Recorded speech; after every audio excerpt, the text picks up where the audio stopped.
Hello, I'm Karen Pereira from Times of India in conversation with director Gareth Edwards about his latest sci-fi film, The Creator. Hello, sir. Nice to meet you.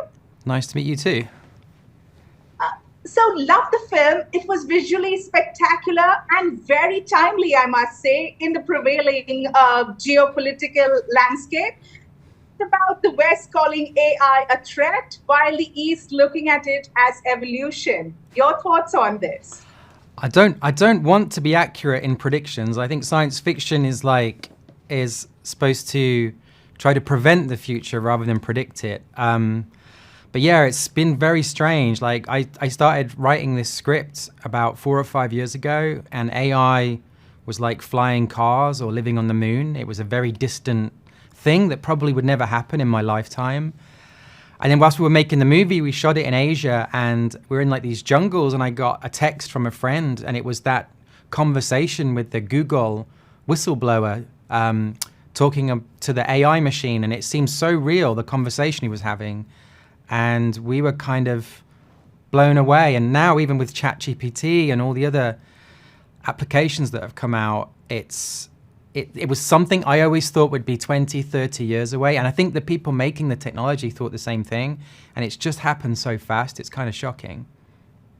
So moving on, I can see your shirt has all the cast members who couldn't be with us today. So shout out to all of them. Let's talk about casting. So what in particular did you think John David Washington was perfect to lead this movie over a white American actor entering into Asian countries and possibly going up against the might of Allison Janney and the American Army? Yeah, well, I when you write a film, I mean, the only perspective on the world I really know is my own, right? And so I kind of wrote it as me. And so I expected, to find someone just like me to play the role somehow. But, I'm a terrible actor. It would have been a really bad idea. But, and so we got it down to a few actors that could, possibly, be up for the role. And the first person I met was John David. And I was kind of shocked how similar we were as people. He actually walked into the meeting, and it was during the pandemic, and he had a mask on, but it was a Star Wars mask. And we kind of laughed about it, and I thought, oh, he's probably wearing that because he thought it would break the ice, and help the meeting. And he's like, no, I've been wearing this for the last year or so, like the whole pandemic. He's a massive, massive Star Wars fan. And he's very down to earth, he's quite, shy in a way. And I really wanted a hero in the film that is not the cliche, that is not this big, like, tough, shields up kind of guy that has, the door closes, they're left alone, they get upset, like they're struggling, like they might not make it to the end, and so yeah, he brought all that to it, which was great. Finally, to wrap this up, this film incorporates a lot of imagery of Buddhism and Hinduism.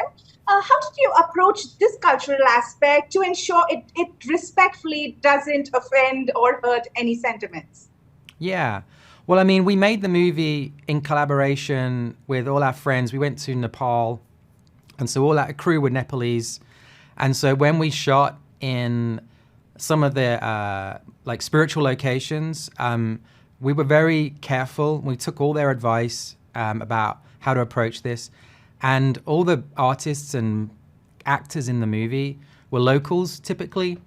And so we just took their lead. And I find that part of the world so inspiring, both spiritually and visually. Something I learned from George Lucas is to make the best kind of science fiction, you only have to change it 20%. Like, you don't do it 100%, just 20. Take something from the real world and then make it sci-fi. And Asia is just such a rich, amazing part of the world. Like, I was just so excited about going there. It's like Disneyland for filmmakers. Everything's amazing. And so everything we shot, just the idea of just adding, like, turning some things into robots and AI, it felt, I had never seen that in a movie before. And so I felt like if I didn't make this film, someone else was going to make it. And so I was kind of, in my mind, I was just racing them to the finish line, trying to get there first.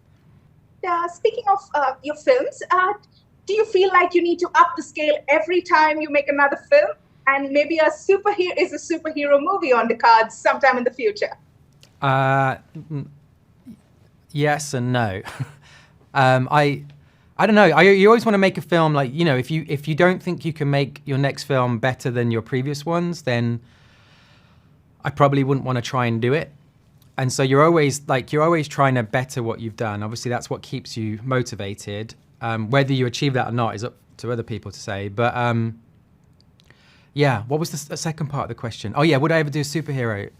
There's only like 2 superheroes that I grew up really excited about, and they're very taken, and people have done brilliant films with them. So I don't think so. I don't think I'm going to do that. Thank you so much. It was lovely speaking to you, and look forward to more of your work. No, thank you. Thank you so much. Thank you.